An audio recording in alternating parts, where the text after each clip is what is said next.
Hey Boerne, Tim Handren, your mayor here. Today is Tuesday, the 16th of June, and I wanted to give you a COVID-19 update. You heard the update last week about all things that were city council. Today I just want to talk about all things COVID-19. And I want to just start out with some amazing news. As of 1:30 p.m. today, I got the text message from our emergency operations coordinator, Jeff Fink, that we are at 0 active cases of COVID-19 in Kendall County. That was at 1:30 p.m. today. 37 people have had it in our county and 37 have fully recovered. I don't think that's going to last for very long, but as of that moment, right now, as I'm talking to you and recording this, we have 0 active cases. That's a good news thing. But let's just talk about COVID-19 in Texas for a minute. The governor spoke today, and if you didn't get a chance to listen to him, let me just summarize a few of the things he said. COVID-19 is just going to be a part of our lives for a little bit, and we're going to have to learn to coexist with it until there's a vaccine or until we learn better ways to manage it. So for now, it's a coexistence strategy, even as we continue to open up the state of Texas. And as more and more things are happening, I've heard a lot of people reach out to me and say, hey, the COVID-19 contraction rate or infection rate has gone up over the last several days, and it has. But let's just get into the numbers a little bit, just like the governor did earlier today. On the 10th of June, there was a record number of COVID-19 cases that were recorded in the state of Texas. It was 2,504, and that got a lot of headlines across the country. And a lot of people are saying, hey, what's going on in Texas? Is it because you opened up? Frankly, 2,504 is a modest number compared to the rest of the country. And if you look just 2 days prior to that, on the 8th of June, we had a pretty low number. We only had 638 reported new cases of COVID-19. What happened in those couple of days, and the governor dug into the numbers. And I'll be honest with you, I don't follow every single one of the 240 plus counties in Texas. I really am concerned about ours and Boerne County. But what happened is there was several things came to light all at once. In Beaumont, Texas, a lot of the prison reporting came out on the 10th of June. And they had a much higher number of COVID-19 cases. They'd been testing for several days, but it all got reported at once. And through the course of the last several days, the numbers are going up a little bit in terms of daily COVID-19 cases. And the governor got into a little bit of detail on a county by county basis and said, here's what's going on that's an anomaly here or an anomaly there. Hays County had some bigger numbers over the past week as an example. That's San Marcos area, Austin area. Probably the biggest thing that I've seen over the last several days is those under 30, that's under the age of 30, are having a much higher COVID-19 infection rate than had been seen in the entire month of May. Now, what's going on there is, remember over the last 3 weeks, everything's kind of opened up. The bars are open. Everyone saw what happened on Memorial Day weekend, quite the crowds down at the beach and in the bars. In Boerne County, the governor specifically called that one out today, that they have a much higher under 30 COVID-19 infection rate than compared to the other counties in the state. And that's because people are going and getting a little bit careless, frankly. We happen to be at 0 cases in Kendall County today, and that's an awesome thing. I'm glad to be able to say that. I hope to keep it at that number, although I don't expect that to be a long-term thing. We have to continue abiding by the guidelines that the CDC puts out.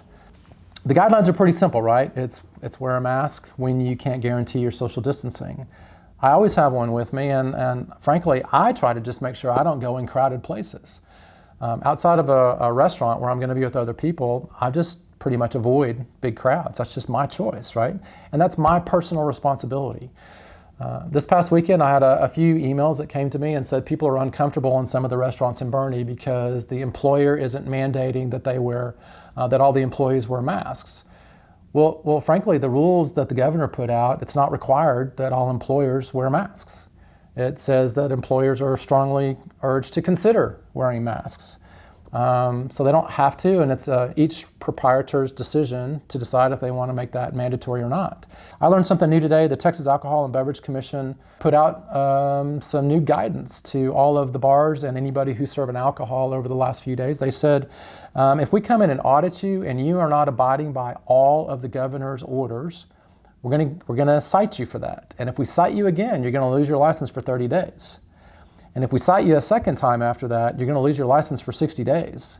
which for a lot of the bars and the restaurants, that may be 50+% of their total revenue. And I don't think that they want to be violating those rules. I went and spoke to a restaurant owner yesterday personally after I got a couple of emails and said, hey, I want you to hear the concerns of your patrons. And I would just ask you to relook at the rules and make sure you're following them. You can do that too as a guest in any one of the restaurants or bars that you go to. If you think there's a lot of people there, maybe more than should be there, ask to speak to the owner and ask them what they're doing. And part of my personal responsibility, and I hope the rest of you, is if you're uncomfortable going in those restaurants, then don't go. You got to do what you're comfortable with. You got to live with the consequences of the decisions that you make. And the governor was quoted this weekend and again today that, if you don't follow the basic rules, you're going to get sick, and that's all there is to it. And that was your choice to be around people and not wash your hands, not abide by social distancing, and not wear a mask when you're going to be around big crowds. So again, looking at the data from Texas, the numbers are on an uptrend. Hospitalization has gone up. The rolling 7 days numbers have gone up. Let's just talk about hospitalization. Several of you have asked me about it, and where am I getting my data? I'm getting my data from the Texas DSHS website. They have a COVID-19 dashboard. I look at it every day. I've told you that in past videos like this. And the hospital situation that we're in is called the Trauma Service Area P. And in Trauma Service Area P, we have a total of 5,799 staffed hospital beds. That means that's the total capacity of the hospitals in our region. Of that 5,799, 185 people are in the hospital with COVID-19. That's right around 3%. And we have available in Trauma Service Area P 1,534 hospital beds. So what that tells me is we have plenty of capacity in the hospitals for the continued trend of slow outbreak of COVID-19. Again, if you look at the numbers, less than 10% of the people that contract COVID-19 are hospitalized. And so as the numbers move, you just got to look at that, whatever the total number is, take 10% of that, they might need to go to the hospital. And the way they're being treated in the hospital has changed dramatically in the last 3 months. You're not instantly put on a ventilator, right? We put you on your sides. There's all kinds of other new medicines that are being tried out, and people are recovering quite more quickly than they used to in the early days when we didn't know how to handle COVID-19. So the hospitalization side of things, and that's going to be one of the key things the governor is going to continue to look at, is actually there's ample supply. We don't want to consume all that supply, but there's ample supply. So the governor is not like going into a panic mode or saying, oh gosh, things are out of control. I think the reminder from the governor today, and my message to you today, is we have to continue to be vigilant about honoring the 3 basic rules. Wear a mask when you're in a public place and you can't guarantee social distancing. Abide by social distancing, and just wash your hands frequently when you're touching things that aren't yours, that you're not familiar with. That's all you have to do. I know in my business is open in San Antonio, and I'm following those basic rules, and we're not having any problems. Again, personal responsibility is going to be the message of the day. Do what you feel comfortable doing, and if you want to go out to eat and you think that restaurant or that bar is not abiding by the rules, politely speak to the owner or the manager and say, hey, specifically, here's what I think you need to do differently. I think that we can all do that, not in an ugly way. I think we need to treat each other with respect and recognize that the restaurants and everybody is trying to do the right things. They're trying to make a living, and they're trying to create an environment where we can get back to as close to normal as we want. So yeah, that's my message. Don't get complacent. I keep saying that. I'm not getting complacent. I just don't go to crowded areas. Wash your hands, wear a mask. That continues to be the message. It's not really a question. I cannot mandate masks right now in our city because the Attorney General came out on May the 12th and said cities can't mandate it. So I can't. And I think that we'll continue to weather this storm for the next several months until there's a vaccine that comes to the table. As I learn more, I'll keep you updated. Thanks for tuning in today.